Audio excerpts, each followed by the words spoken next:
नमस्ते, मैं आप सबका Maths Baba and welcome to study with Maths Baba. Class 12 determinants chapter हम लोग कर रहे हैं।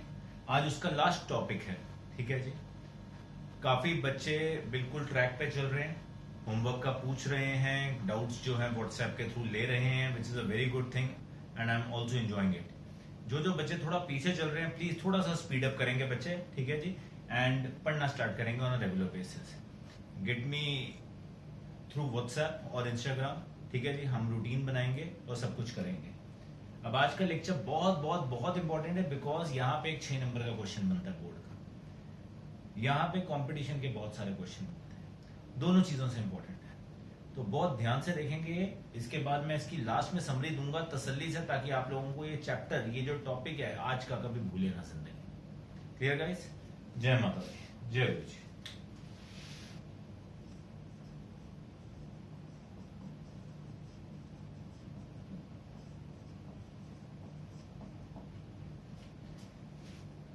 अब लीनियर इक्वेशंस याद है, 10th में पढ़ी थी। अब उन्हीं को हमने डिटर्मिनेंट्स के स्टाइल में सॉल्व करना है। So how do we go about it? ध्यान से देखिए।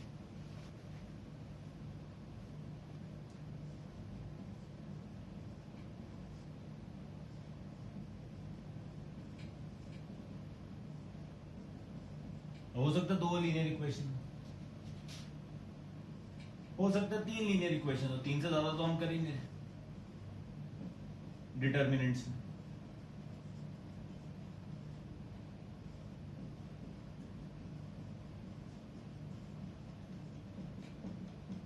तो इनको लिखने का स्टाइल क्या होता है? अगर मैं लिख दूं एक ए मैट्रिक्स, यहां पे एक्स लिख दूं और यहां बी लिख दूं, कॉन्स्टेंट्स जो है, तो a into x will be equal to b. Same चीज यहां जाएगी, यहां a क्या बन जाएगा, ये 3 वाला है, a1 b1 c1 a2 b2 c2 a3 b3 c3। और टेंशन ही लेने की है, वो वाली बुक में कुछ और लिखा हुआ है, यहाँ पे आपने कुछ और लिख दिया, लुट गए, बर्बाद हो गए, ऐसा कुछ नहीं है यार। तुम्हें पता है, बेसिक फंडा क्लियर होना चाहिए। नाम में क्या है, कुछ नहीं, कोई टेंशन नहीं।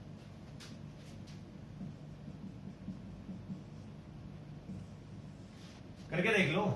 ax is equal to b, a1 into x होगा प्लस b1 इंटू वाई होगा, इज इक्वल टू, यहाँ पे जब b के लिखा है तो ये c1 के इक्वल आ जाएगा। a2x plus b2y is equal to क्या आ जाएगा, c2। ऐसे ही आप यहाँ पे इन तीनों को इससे मल्टीप्लाई होंगी, d1 के इक्वल, सेकंड रो इससे मल्टीप्लाई होगी d2 के इक्वल, थर्ड इससे मल्टीप्लाई होगी d3 के इक्वल आ जाएगी। अब होता क्या है भैया, यहां से हमने xy या xyz को निकालना है। कैसे निकालेंगे? x क्या बन जाता है, x बन जाता है a inverse of b। x क्या बन जाएगा बच्चे, a inverse of b। a inverse आ गया। a इनवर्स याद है, पिछली क्लास में हमने किया था, एडजॉइंट निकाला था, उसके बाद a इनवर्स सीखा था कैसे निकालते हैं। a इनवर्स क्या था, 1 upon determinant of a into adjoint of a। Determinant of a था, तो डिटर्मिनेंट ऑफ a अगर 0 हो गया, कलेश हो जाएगा जिंदगी में। तो अब ध्यान से समझ, जब determinant is not equal to 0, A inverse निकालना है हमें, अगर डिटर्मिनेंट 0 के इक्वल नहीं है तो हमारा जो होगा यूनिक सॉल्यूशन।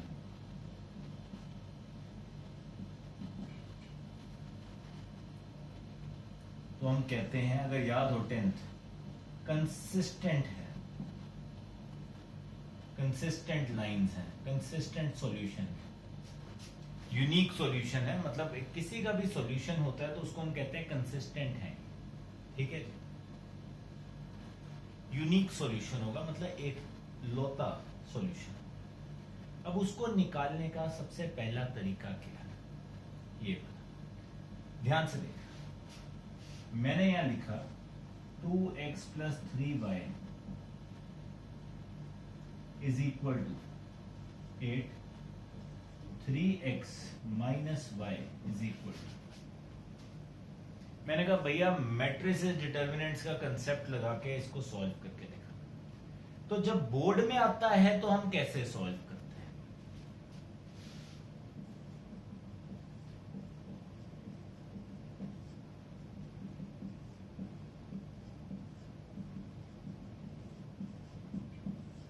ये बन गया, हमने इंग्लिश में लिखा A X is equal to B, X is equal to A inverse. A inverse निकालना है। ए इनवर्स का कंसेप्ट क्या हुआ? सबसे पहले तो ए का डिटर्मिनेंट निकाल लेते हैं। सबसे पहले वो देखो, 2 into minus one minus 3 into 3 -2 -9 -11 आ गया, which is not equal to 0। Inverse इसका क्या करेगा? एग्जिस्ट करेगा। जय माता। अब कोफैक्टर, कोफैक्टर कैसे निकालते थे? माइनर निकाल ले पहले। आपने सीधा कोफैक्टर लिखने लिख दो, कोई दिक्कत की बात नहीं।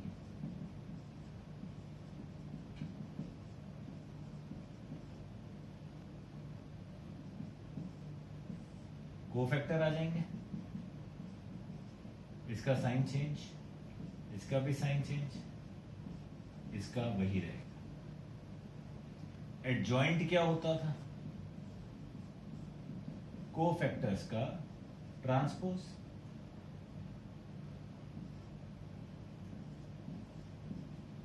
तो क्या आ जाएगा आपके पास? -1 -3 -3 और ये आ गया एडजॉइंट ऑफ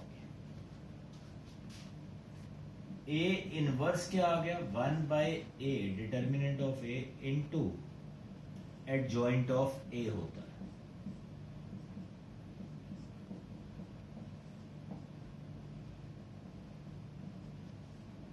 ये आ गया, ठीक है जी। x है किसके इक्वल? a इनवर्स b के।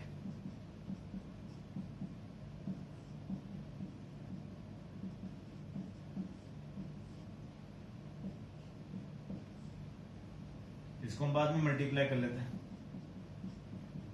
कांस्टेंट ही है। -1 इंटू 8 -8 -3 इंटू 1 -3 इंटू 8 -24 2 इंटू 1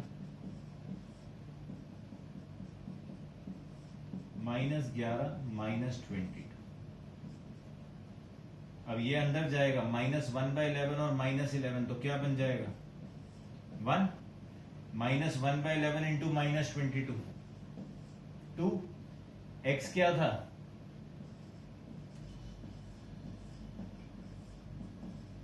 तो यहां से आंसर क्या आ गया? x is equal to 1, y is equal to. ये है क्वेश्चन जो बोर्ड में आएगा। अभी हमने टाइप 2 वाला किया है, इसी का टाइप 3 वाला भी। टाइप 3 ये क्वेश्चन होता है जो बोर्ड के अंदर आता है, पेपर के अंदर है। एक गलती, game over. Getting the point? हम कैसे करेंगे? अभी हमने पढ़ा है, ये हमारा क्या है? केस 1 है। जब डिटर्मिनेंट किसके इक्वल होता है? 0 के इक्वल नहीं होता है, तो भैया उसको हम क्या कहते हैं? Unique solution. कंसिस्टेंट लाइंस है। कैसे सॉल्व करेंगे? ऐसे सॉल्व करेंगे। करिए ध्यान से नोट। आई होप थोड़ी सी बात आपको समझ आई।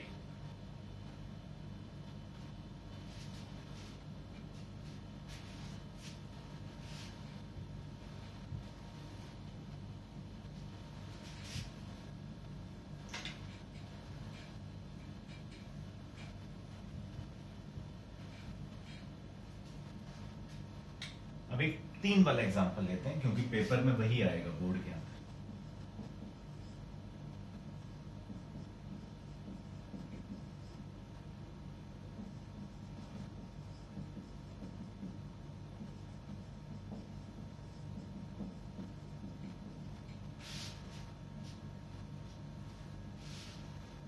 a 3 -2 3 2 1 -1 4 -3 2 x x y z आ गया यहाँ पे, एंड b आपका क्या आ गया?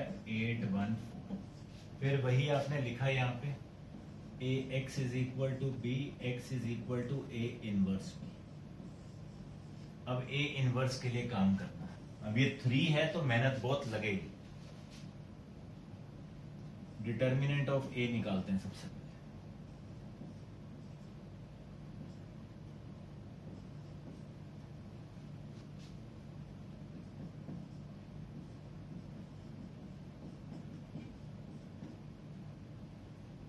अच्छा मैंने गलत लिख दिया यहाँ पे, सॉरी। यहाँ 2 आया, 2 इंटू 2 होगा आपके पास 4 माइनस 4 तो प्लस आ जाएगा, +3 -6 -4 तो ये आपका -1 इंटू 3 -3, ये 8 इंटू 2 16, -10 इंटू 3 -30 शायद, तो ये आपके पास आ गया, कितना आ जाएगा, -33 है और 16 है तो कितना आ गया, 17 आ गया minus, right, not equal to 0। आपको माइनस निकालने पड़ेंगे। 2 minus 3 M12 4 minus -4 8 M13 -6 -4 M21 के लिए -4 -9 तो ये +9 हो गया तो 5 आ जाएगा। M22 6 -12 M23 -9 -8 तो +8 तो -1 M31 2 -3 M32 -3 -6 and M33 3 -4 तो 7, ये आपके माइनस है।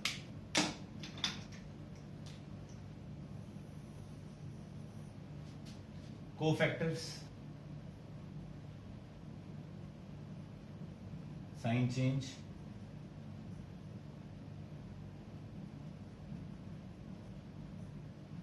Sign change,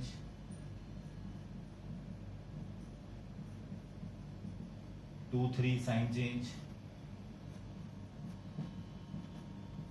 3 2 sign change, adjoint, cofactors का ट्रांसपोज,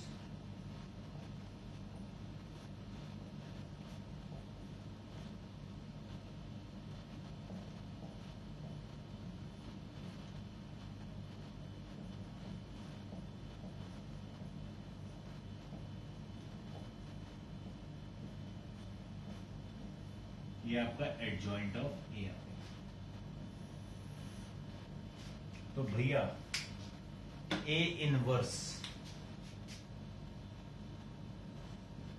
आपका क्या बना, -1/17 into this adjoint,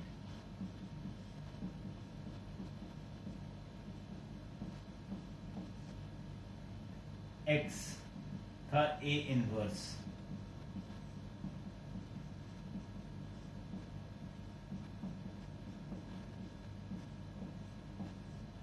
into B, B है आपका 814 -1 into 8 -5 into 1 -1 into 4 -8 into 8 -6 into 1 9 into 4 -10 into 8 1 into 1 7 into 4, ठीक है। -13 और -17 बन गया ये। यहाँ पे आपके पास आया ये -70 + 36 -34, -80 और 29 है तो -50। ये -1/17 अब अंदर जाएगा, डिवाइड होगा सबके साथ, ये इसको करेगा तो क्या आ जाएगा 1, इसको करेगा तो 2 और इसको करेगा तो 3। यहाँ कौन था हमारे पास x, x का मतलब क्या था x y z। तो हमारे आंसर्स क्या आ गए, x is 1, y is 2, z is 3। अब देख लो, गंदा क्वेश्चन, ठीक है ना, इतनी सी गलती जानलेवा, खत्म है आपका पूरा का पूरा क्वेश्चन। आपकी एक भी रो, एक भी कॉलम गलत हो गया भैया, आपका आंसर नहीं आने वाला।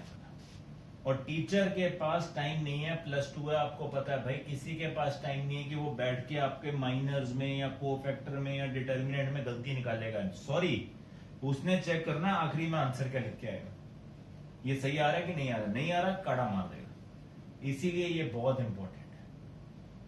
अब ये है बहुत बड़ा तरीका, पर ये है किसका तरीका, बोर्ड्स का तरीका। ध्यान से सुनना समझना, आपने बोर्ड में जितनी आपके एनसीईआरटी में क्वेश्चन है सारे के सारे इस तरीके से सॉल्व, और खून के अंदर डाल देना। गंदे गंदे वैल्यूज बनेंगी सॉल्व करते हुए, बनने देना, एंड में आके सब कुछ सही हो जाएगा। क्लियर बात। This is hard core specifically for everyone, non medical, commerce, arts, because ये बोर्ड्स में आएगा और आपको बोर्ड में ऐसे ही करना है, कोई और मेथड नहीं। क्लियर, करिए।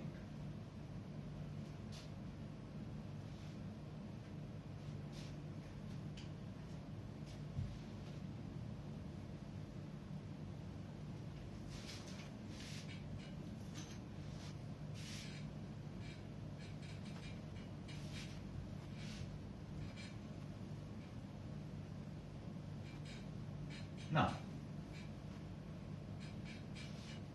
चलेगा सब कुछ। अभी ये मैं एक पार्ट बता रहा हूं कंपटीशन के लिए।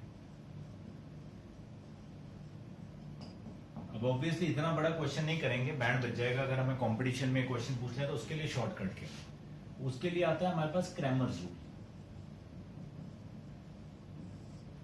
क्रैमर रूल क्या कहता है, क्रैमर रूल कहता है x क्या होगा,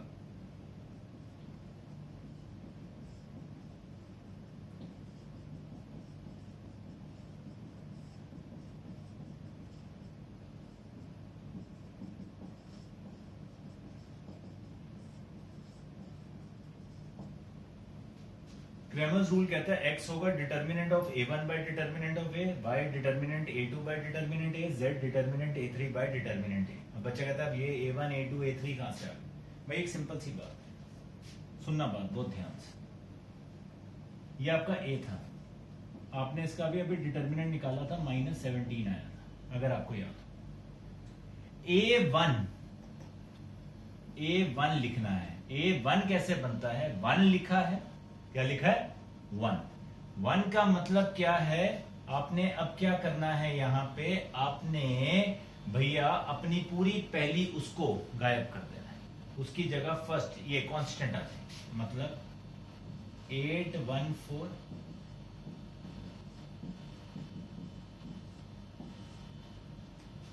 A2 का मतलब क्या है, A2 का मतलब है अपना सेकंड वाला कॉलम उड़ा दो, उसकी जगह कांस्टेंट लिख देना, मतलब यहाँ 3 2 4 आएगा, यहाँ 8 1 4 हो जाएगा, 3 -1 2, बाकी सारा सेम रहेगा। A3 का मतलब क्या है भैया, थर्ड वाला गायब कर दो,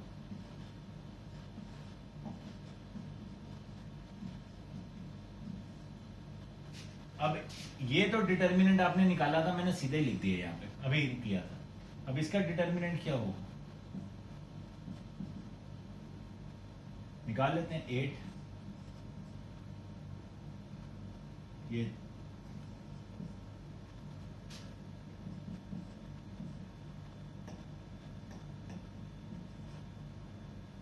2 + 4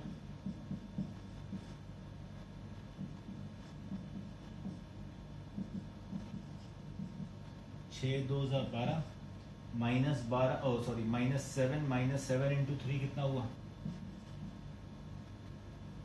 कितना आ गया भैया, -29 + 12 तो -17 आ गया। ठीक है, A2 का डिटर्मिनेंट क्या होगा, 3 2 आपके पास आ गया माइनस माइनस तो +4 -8 4 माइनस +4 +3 +3 8 -4 ये आपके पास कितना आ गया 6 इंटू 3 18 माइनस 64 शायद 4 इंटू 3 12 30 माइनस ये माइनस 34 आ गया।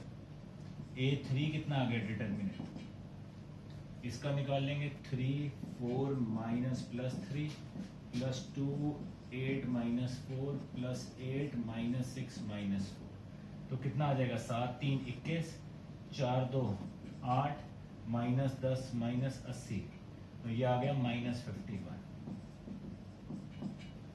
अब मैंने क्या बोला यहाँ पे, ये फॉर्मूला होता है, तो x आ जाएगा determinant of A1 upon A का डिटर्मिनेंट माइनस 17 बाय माइनस 17 क्या आ गया 1, y है A2 का डिटर्मिनेंट अपॉन A का डिटर्मिनेंट, तो माइनस 34 बाय माइनस 17 क्या आ गया 2, z है A3 का डिटर्मिनेंट अपॉन A का डिटर्मिनेंट माइनस 51 बाय माइनस 17, तो ये आ गया 3। देखो हमारे आंसर क्या थे, वही क्वेश्चन किया है, हमारा आंसर क्या था 1 2 3 था। यहाँ पे हमने क्या किया, सिर्फ यहाँ पे हमने 4 बार डिटर्मिनेंट निकाला है। A का A1 का मतलब पहला कॉलम उड़ा दो और उसकी जगह कांस्टेंट डाल दो, A2 का मतलब सेकंड वाले में, A3 का मतलब थर्ड कॉलम में।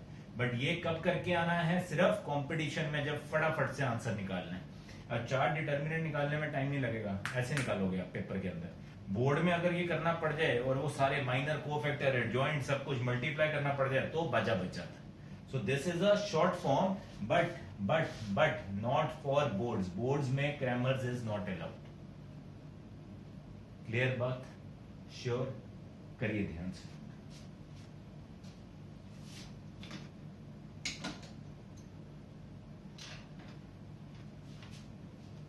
ठीक है guys?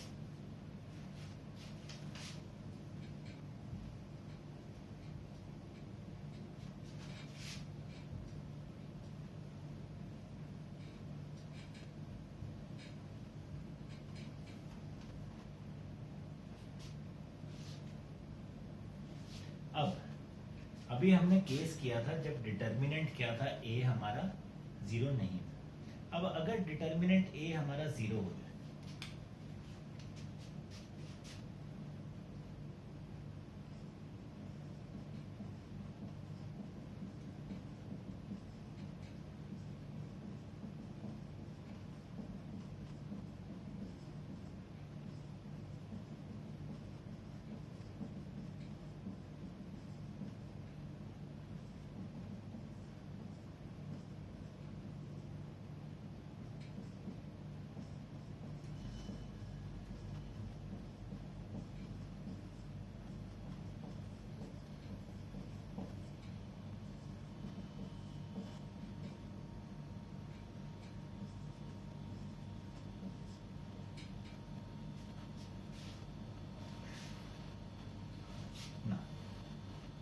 वो था केस 1, ये है case 2।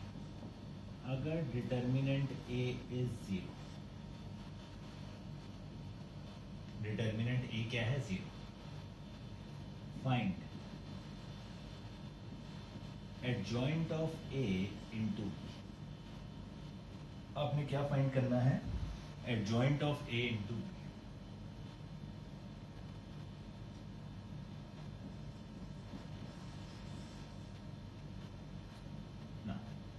If adjoint of A into B is also 0, adjoint of A into B is also 0,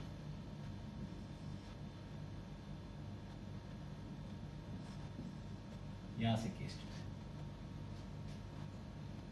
then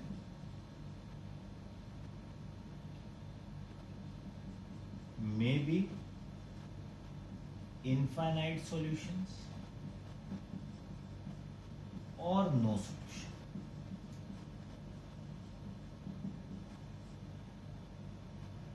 That means consistent or inconsistent. Check and verify.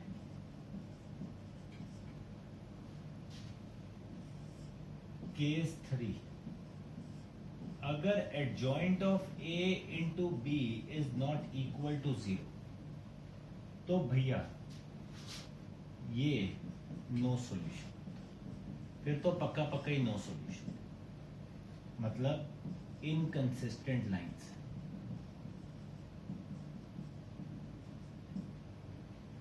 अब देखिए अगेन, बोर्ड में तो आपसे सिर्फ ये पूछ लेते हैं कि बस ये बता दो क्वेश्चन देख के कि ये हमें क्या देगा, हमारा इसका यूनिक सॉल्यूशन है या नहीं।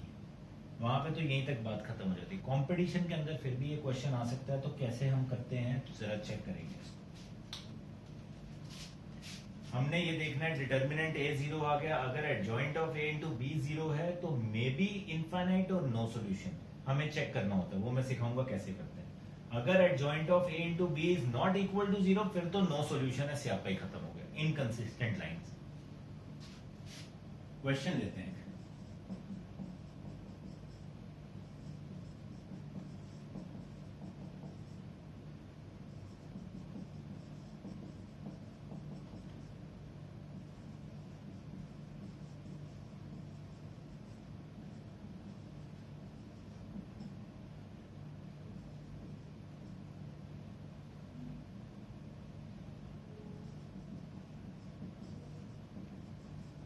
Check for consistency, also find solution if any। ये आ गया क्वेश्चन। चेक फॉर कंसिस्टेंसी आता तो भैया यहीं तक बात खत्म हो जाती है। अब सॉल्यूशन भी निकालना है तो कैसे करेंगे। अब यहां हमने लिखा ए मेरा क्या बना 1 माइनस 1 1 2 1 माइनस 1 1 2 माइनस 2, x है मेरा x y z और b है मेरा 3 2 माइनस। सबसे पहले मैंने क्या चेक किया, मैंने सबसे पहले निकाला a का डिटर्मिनेंट।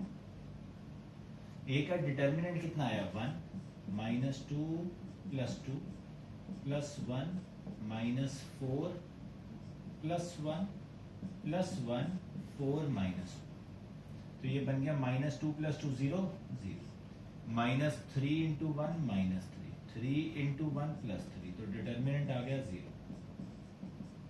अब डिटर्मिनेंट आपका 0 है, डिटर्मिनेंट 0 है तो मैंने लिखा यहाँ पे क्या निकालना पड़ता है, adjoint of A into B निकालना पड़ता है। ठीक है जी, अब ध्यान से देखिए, इसको नोट करेंगे। ठीक है जी, मैं इसको रब कर रहा हूं बच्चे समझाने के लिए। चलो मैं यहां करता हूं क्वेश्चन तब तक।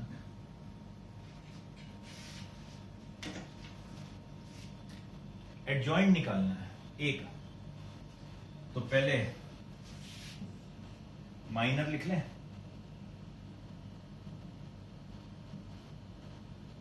-2 plus 2 0 m12 -4 plus 1 -3 m13 4 minus 1 3 m21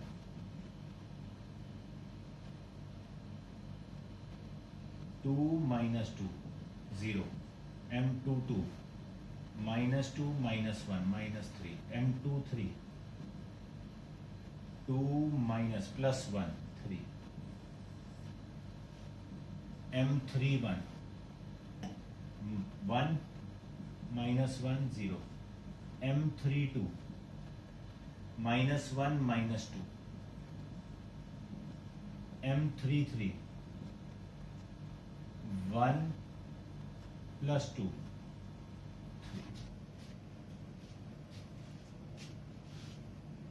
मैं ना अब यहाँ पे सीधा एडजॉइंट लिख रहा हूं, मैं मेरे को पता है कैसे लिखना है, तो मैं एडजॉइंट के लिए कोफैक्टर्स लिख रहा हूं यहाँ पे सीधा बच्चे, मेरे पास थोड़ी सी जगह के लिए। एडजॉइंट ऑफ ए कोफैक्टर्स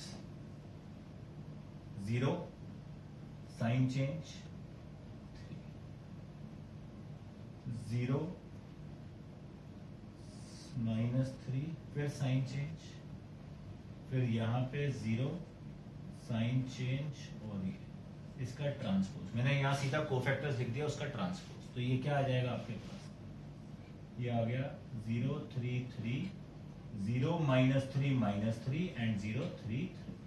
ये आपका कौन है, एडजॉइंट ऑफ ए। अब एडजॉइंट ऑफ ए को किससे मल्टीप्लाई करना है, बी के साथ।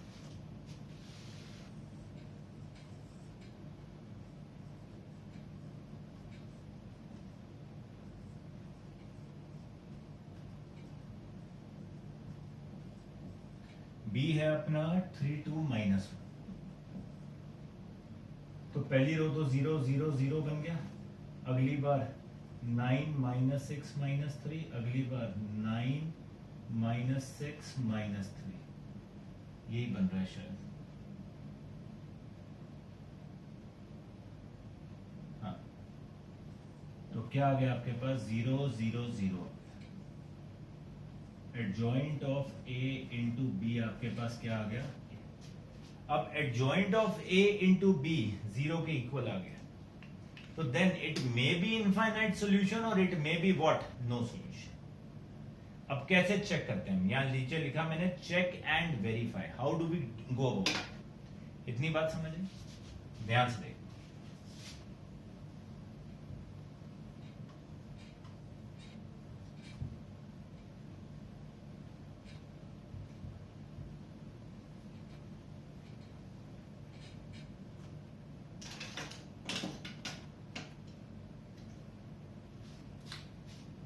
अब आप कोई भी दो इक्वेशंस ले लो,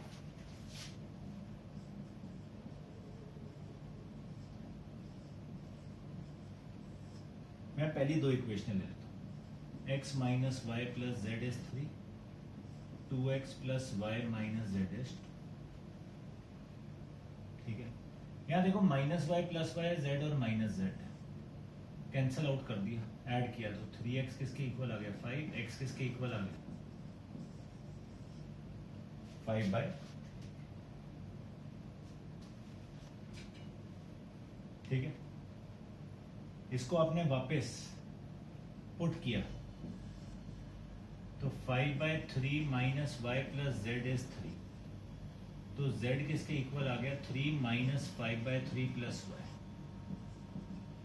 9 - 5, तो ये आ गया 4/3 + y। एक का दूसरे की रिश्ते में आ गया। Let z is equal to, अब देखो इनफाइनाइट सॉल्यूशन होगा, सुनना बात ध्यान से, या तो इनफाइनाइट सॉल्यूशन है या नो सॉल्यूशन। तो मैंने z को लिखा k belongs to real number, ठीक है। तो k is equal to 4/3 + y, तो y कितना आ गया, k - 4/3। हमारे पास x की एक वैल्यू आ गई, z की आ गई, हमारे पास यहाँ पे वैल्यू अब बन जाएगी, k मैंने लिखा है z को और y को लिखा है। अब ये तीन आंसर हमने निकाले। देखो अब ये अगर ये आंसर मेरे थर्ड इक्वेशन को सेटिस्फाई कर देंगे तो मतलब इनफाइनाइट सॉल्यूशन, k कुछ भी हो सकता है, सब पे आंसर है।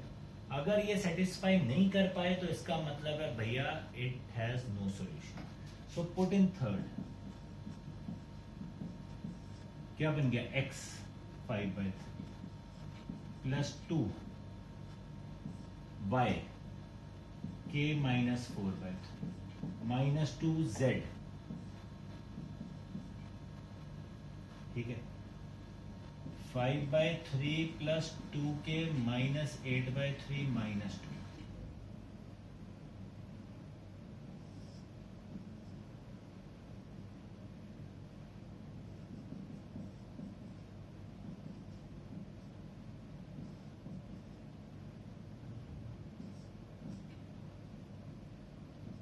-3/3 which is -1 is equal to क्या है, राइट हैंड साइड।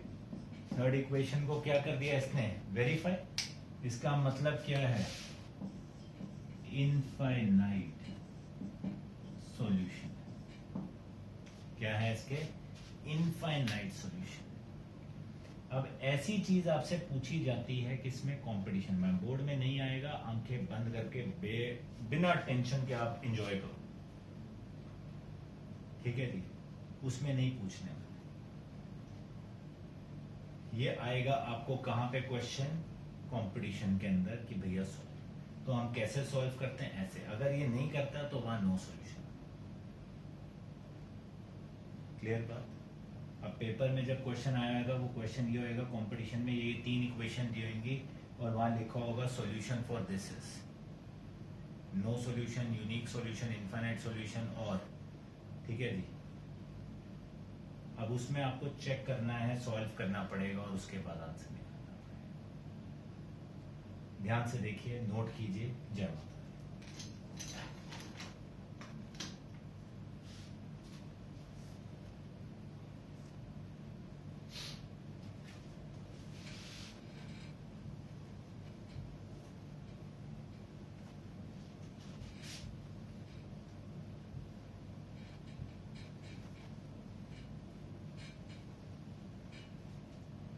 उसके बाद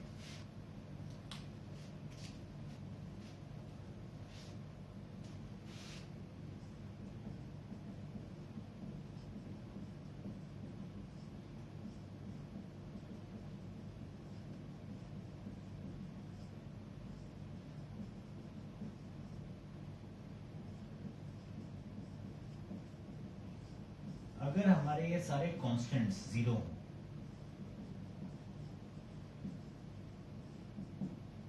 तो इक्वेशंस आर कॉल्ड होमोजीनियस। जो इससे पहले पढ़ी वो क्या थी, सारी की सारी नॉन होमोजीनियस थी। जब ये सारे जीरो हो जाएं, ऑल कांस्टेंट्स, तो इक्वेशंस को हम क्या बुलाते हैं, होमोजीनियस इक्वेशंस। अब ध्यान से सुनना होमोजीनियस की कहानी।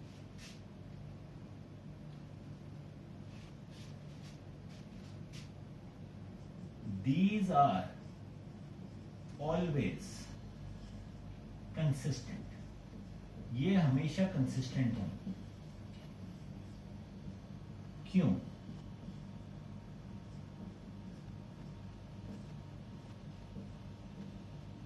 Because इन सब का एक सॉल्यूशन पक्का है, वो है x0, y0, z0। जो भी ऐसी इक्वेशन होगी उसका एक सॉल्यूशन तो पक्का ही पक्का है, x0, y0, z0, तो इज इक्वल टू 0 आ जाए। किसी भी इक्वेशन का एक भी सॉल्यूशन निकलता हो तो उसको कंसिस्टेंट बुलाते हैं। तो homogeneous equations are always consistent. क्यों? क्योंकि उनका एक सॉल्यूशन, ठीक है। If they have only x is equal to 0, y is equal to 0, z is equal to 0 as solution, it is called trivial solution। इसको हम नाम देते हैं ट्रिवियल सॉल्यूशन, ठीक है। ये कब होता है?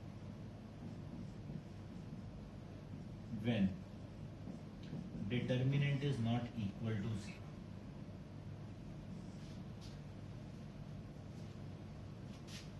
when determinant is 0 के equal, then along with trivial solution, इस solution को बुलाते हैं trivial solution। along with trivial solution, infinite solutions आते हैं। यहाँ नो सॉल्यूशन की तो बात ही नहीं, क्योंकि एक सॉल्यूशन तो पक्का होगा ही होगा, तो इसलिए इनका नाम होता है होमोजीनियस इक्वेशंस है। These are always consistent lines. Why? Because they have at least one solution. That solution is called trivial solution. That happens when जब डिटर्मिनेंट 0 के इक्वल नहीं होता। जब डिटर्मिनेंट 0 के इक्वल होगा तो it will have what? It will have trivial solution as well as infinite solution, ठीक है। अब इधर देखिए, एक एग्जांपल लिया।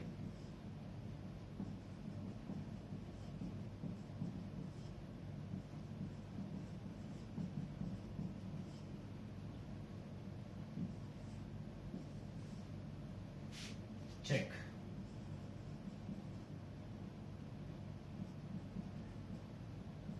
If it is trivial और नॉट, ठीक है ना। इसको सिर्फ ट्रिवियल बुलाते हैं, this is not called trivial because इसके पास trivial solution plus infinite solution, non trivial. तो भैया डिटर्मिनेंट चेक किया, यहाँ लिखा ए 2 1 -3 1 3 1 3 -2,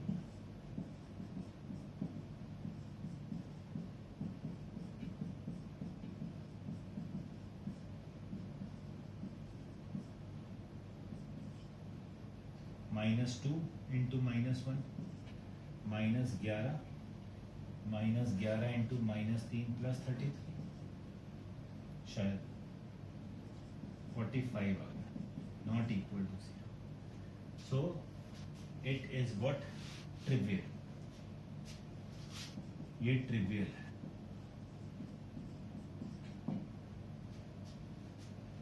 ठीक है,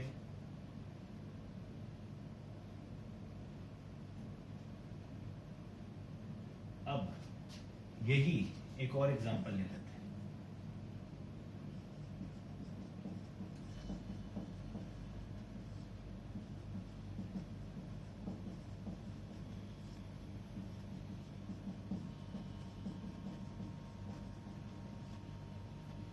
तो यहाँ पे a क्या बन गया, 3 2 7 4 -3 -2 5 9 23, 3 -69 प्लस 18 -2 आपका आ गया यहाँ पे 92 माइनस प्लस 10 प्लस 7 36 प्लस 15 -51 और 3 -153, 102 इंटू माइनस -204, 51 इंटू 7, 51 इंटू 7 करेंगे तो शायद 357, तो ये -357 प्लस 357 जीरो आ जाए, डिटर्मिनेंट इज जीरो। तो इसके होंगे हमारे पास क्या, non trivial, this is non trivial, इसको हम नॉन ट्रिवियल कहेंगे। क्यों, क्योंकि इसके पास क्या है, ट्रिवियल के साथ साथ इनफाइनाइट सॉल्यूशन। अगर वो कह दें कि भैया वो भी निकालने हैं तो वो सेम तरीका अब कैसे करेंगे। अब यहाँ पे आपने क्या करना है, all you need to do is take x is equal to k ले लिया, k belongs to real number, तो ये बन गया 3k plus 2y plus 7z is equal to 0, 4k minus 3y minus 2z is equal to 0।